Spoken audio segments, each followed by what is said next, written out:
Sin duda, uno de los conceptos de moda estos últimos meses es el de inteligencia artificial, ese campo de la tecnología que investiga la creación de máquinas que presentan las mismas capacidades que el ser humano, sistemas que piensan, que razonan o que actúan como nosotros. Por ejemplo, últimamente se habla mucho del ChatGPT, un sistema de inteligencia artificial entrenado para mantener conversaciones con cualquier persona y que, por ejemplo, en unos segundos puede generar una redacción sobre cualquier asunto. Y este es un buen filón, ¿no?, para los estudiantes.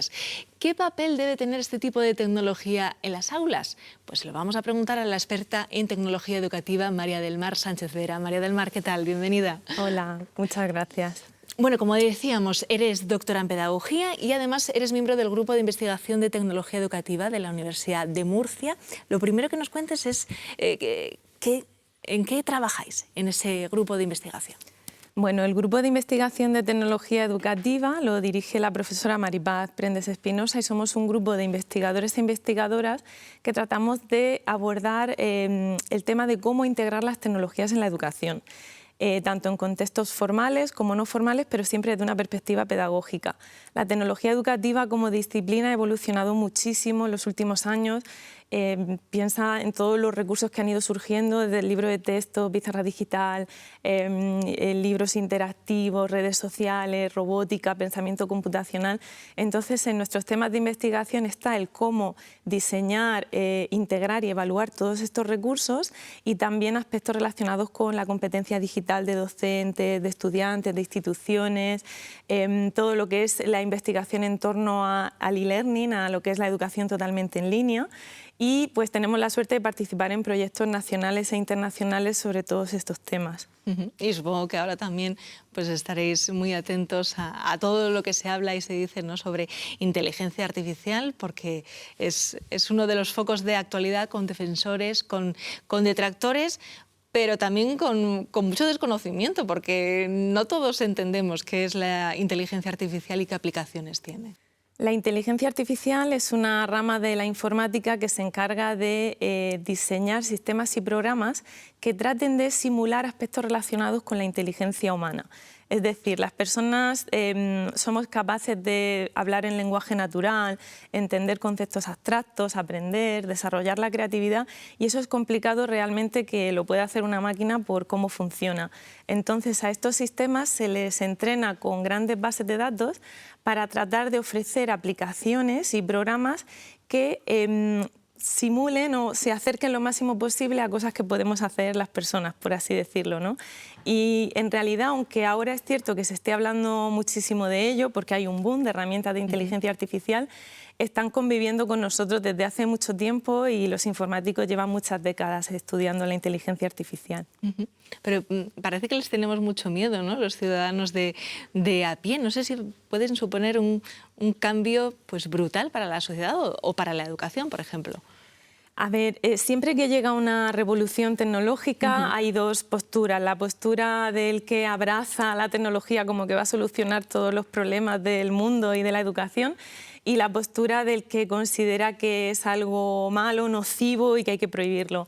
Es cierto que estamos en una especie de carrera espacial, pero relacionada con la inteligencia artificial, en el que vemos a las grandes tecnológicas competir por sacar cada día una aplicación nueva, y yo creo que en el término medio está la virtud, es decir, son herramientas que tenemos que ser conscientes que están ahí, que nuestros estudiantes seguramente las están usando ya y que por lo tanto lo que tenemos es que conocerlas, desarrollar nuestra alfabetización digital y tratar de usarlas lo mejor posible, tampoco usarlas a lo loco, usarlas en un contexto adecuado y teniendo en cuenta una serie de cosas importantes en educación.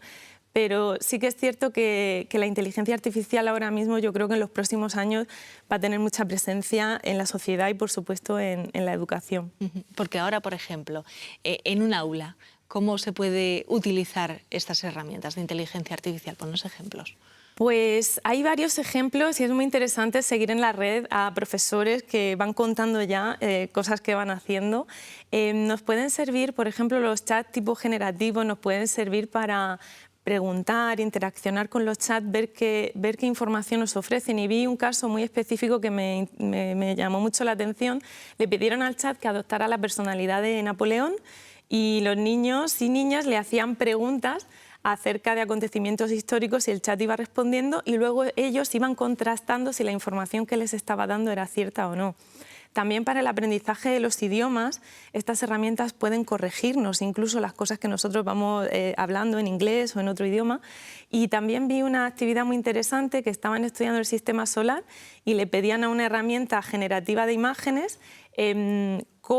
la imagen de la Tierra, de Venus, Marte, de los diferentes planetas, pero entre todos los estudiantes tenían que elegir qué prompt, qué instrucción era la más adecuada para generar esa imagen. Entonces, hay muchos sistemas también de tutoría inteligente online, es decir, hay mucho potencial. La clave está en el papel del docente, ¿no? Y en cómo integrar eso de forma adecuada, a las edades adecuadas y en el marco de metodologías adecuadas. Una de las herramientas que está generando pues, mucha polémica, mucho debate, es el ChatGPT. ¿Por qué? Pues ChatGPT lleva poquitos meses en activo, abierto al público, pero ha tenido mucho impacto. Creo que porque es una herramienta muy potente, es decir, es una herramienta basada es un sistema de lenguaje natural entrenado con inteligencia artificial que ha sido expuesto a una gran cantidad de datos y es capaz de generar respuestas. Es decir, si nosotros buscamos, por ejemplo, le decimos hazme un análisis de la casa de Bernarda Alba, del libro, bajo la perspectiva del feminismo, no va a ir a una página web en la que eso esté ya hecho, sino que es generativo. A partir de todos los datos que tiene, va a generar una información y por lo tanto es muy llamativo porque lo que nos está ofreciendo es, a veces parece que nos lo está diciendo una persona, pero realmente estamos interaccionando con una inteligencia artificial. Claro, esto para un alumno pues puede ser, pues, presentar un trabajo a través de esta tecnología puede ser algo muy fácil, hablamos de plagio o no. Claro, el concepto plagio es muy interesante. Al igual que cuando hablamos de inteligencia artificial, el concepto de inteligencia estamos desde la sociología, la educación, desde todos los ámbitos redefiniéndolo.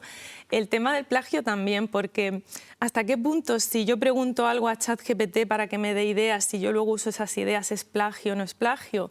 Es algo que podemos debatir, pero sí que es cierto en el sentido en el que tú lo comentabas, que es fácil, es decir, le puedo pedir que me genere cosas y la clave es que es difícil de detectarlas. Antes existen programas que detectan el plagio cuando viene de páginas web, pero cuando estamos hablando de que nos está generando este contenido, aunque existen ya herramientas de inteligencia artificial que tratan de detectar el plagio, yo creo que va más rápido las aplicaciones que generan contenido, ¿no? Respecto a las aplicaciones que tratan de detectar el plagio. Entonces sí que es cierto que es fácil copiar información y ponerla en un sitio. Claro, esto igual da una vuelta, ¿no? a los deberes, al trabajo que deben de hacer los estudiantes en casa.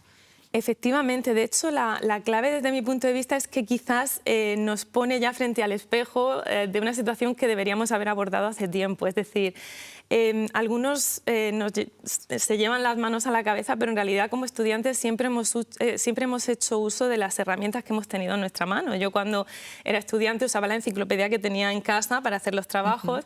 La llegada de Internet y de la Wikipedia y estas herramientas lo que hicieron fue democratizar el acceso a la información y eso no es malo. Por lo tanto, quizás la clave está en cómo podemos transformar esas tareas y ese trabajo de la casa de Bernarda Alba, pues a lo mejor trabajarlo en el aula, dando más recursos, más formación a los docentes, utilizando herramientas, generando debates, leyendo en el aula, es decir, plantear transformar ese modelo de deberes tradicional que también estaba siendo cuestionado socialmente por aspectos relacionados con la justicia social, porque no tiene las mismas oportunidades para hacer tareas en casa un niño que tiene ayuda de su familia o que puede ir a una academia que un niño o una niña que está con sus abuelos porque sus padres trabajan y tiene que estar con sus primos. Es decir, en cierto modo esta herramienta sí que es cierto que afecta a los deberes escolares, pero también nos pone un poco frente al espejo de una situación que ya de por sí estaba siendo cuestionada y quizás pues lo que podemos es abordarlo como una oportunidad para cambiar las cosas, ¿no? Y plantear otro tipo de tareas. Pero claro, necesitan apoyo los docentes. Claro. Además de esa posible copia o plagio, ¿tienen más riesgos este tipo de tecnologías? Sí, de hecho, ahora mismo la Agencia Española de Protección de Datos está investigando ChatGPT para ver si ha vulnerado alguna serie de derechos relacionados con la protección de datos. Las herramientas están yendo tan rápido que tenemos que conseguir que nuestros derechos como ciudadanos digitales y las leyes que tenemos puedan convivir con el desarrollo tecnológico que estamos viviendo, ¿no? De hecho, una serie de científicos han pedido pausar un poco el asunto y poder tratar de generar códigos comunes, aspectos comunes relacionados con la ética, ¿no? Porque sí que es importante que sepamos qué hacen con nuestros datos. Imagina la cantidad de datos que podemos dar a ChatGPT, ¿no? Entonces, sí que es importante eso. No significa que haya que prohibirlo, pero sí que hay que regularlo. Yo en eso estoy de acuerdo. Y luego también las herramientas de inteligencia artificial tienen sesgos porque las creamos las personas. Aunque las entrenemos con datos, esos datos también han sido generados por personas. Y por lo tanto, nuestros sesgos y nuestras visiones del mundo también terminan en esos artefactos, ¿no? Y ya hemos encontrado herramientas de inteligencia artificial que tienen sesgos en la detección de rostros, por ejemplo, o un caso muy gracioso que encontré el otro día, que pedían una foto de salmones en un río y como la base de datos sobre todo tenía salmones, no del pez vivo, sino el trocito de sushi, pues puso como pequeños trocitos de sushi remontando un río. Y eso, por un lado, es la necesidad de aprender a trabajar con esas herramientas y pedirle las cosas para que nos ofrezca realmente lo que necesitamos, y por otro lado los sesgos que puede tener en función de los datos con los que esté entrenado o con las personas que las creamos, ¿no? Y que diseñamos los algoritmos. Claro, pero para que los alumnos utilicen esas herramientas de una buena forma necesitamos un profesorado que las conozca, ¿no? Y que sepa utilizarlas también bien. Efectivamente, el tema está en que yo creo que los docentes tienen que entender que esto ya es algo que no es opcional, es inevitable y muchos de nuestros estudiantes las están usando. Entonces, en vez de verlas como enemigas, quizás tenemos que con mucha precaución, y tampoco consiste esto en integrarlas a lo loco, ¿no? Sino en entender de qué manera lo podemos hacer, pero hay que trabajar, hay que desarrollar la competencia digital de los docentes, de los estudiantes y sobre todo darle también muchos apoyos y muchos recursos a los docentes que vienen de pasar una pandemia, de afrontar situaciones muy complicadas en la escuela y que ahora de repente tienen que hacerse expertos en inteligencia artificial. Entonces yo creo que es necesario que las instituciones a todos los niveles también apoyen y ayuden a que estos procesos de cambio pues, se hagan bien. Porque todavía queda mucho por hacer en la alfabetización digital de nuestros colegios, escuelas, institutos, ¿o no? Yo creo que estamos en camino, es decir, la pandemia puso en evidencia la necesidad de mejorar las competencias digitales de la ciudadanía, pero sobre todo de estudiantes, profesores, etcétera. Y ahora quizás la clave está también que es necesario la dotación tecnológica, pero sobre todo es necesario también la formación pedagógica, que es lo que abordamos desde tecnología educativa. ¿Por qué estos medios? ¿Por qué aquí? ¿Por qué ahora? El profesor realmente es el elemento más significativo, pero necesita ayuda, porque estas herramientas, si socialmente no sabemos todavía muy bien cómo ubicarlas, pues un docente que le vienen un poco desde arriba, entiendo que pueda sentirse inseguro. Entonces yo creo que sí, que la alfabetización lo que demuestra es que también vamos a disponer de más, si estamos bien alfabetizados digitalmente, vamos a disponer de más herramientas para ejercer mejor nuestros derechos y nuestros deberes como ciudadanos digitales y hacer un uso más saludable de las tecnologías. Y después también estamos los padres, que a veces estamos también muy perdidos con todos estos temas en familias o en colectivos vulnerables que no pueden afrontar a lo mejor este tipo de gastos, esa brecha digital. También es complicado para nosotros, ¿eh? Claro, al final nosotros como padres formamos parte de la sociedad y estas herramientas van a tener impacto en todos los aspectos de la sociedad. Entonces no es que tengamos que volvernos todos informáticos, ingenieros, pero sí que es cierto que tenemos que tratar de, cuando nuestro hijo está usando una herramienta, ver qué pasa con la protección de datos, ver a qué edad tienen que usar los niños de determinadas herramientas o qué herramientas no son adecuadas en función de la edad o del nivel madurativo, etcétera. Y también tener en cuenta que el papel de las AMPAs puede ser muy interesante en este aspecto. Hay muchas AMPAs que están haciendo ya talleres, tratando de acercar a las escuelas y a las familias, ¿no? y de formar en el uso saludable de las tecnologías. pero prohibir tampoco la solución. La clave es esa alfabetización digital de la que hablábamos para hacer un uso saludable, porque hay estudios que dicen que los niños y niñas desarrollan muchas de sus competencias digitales en función de lo que ven que hacemos los adultos en casa, ¿no? Entonces, plantearnos todos el uso que hacemos de las tecnologías y cómo podemos sacar provecho de ellas de una forma saludable, yo creo que es la clave. Pues María del Mar, muchísimas gracias por aclararnos todas estas cuestiones que veremos que seguro que en estos próximos meses pues van evolucionando, ¿no? Y se van instalando poquito a poquito.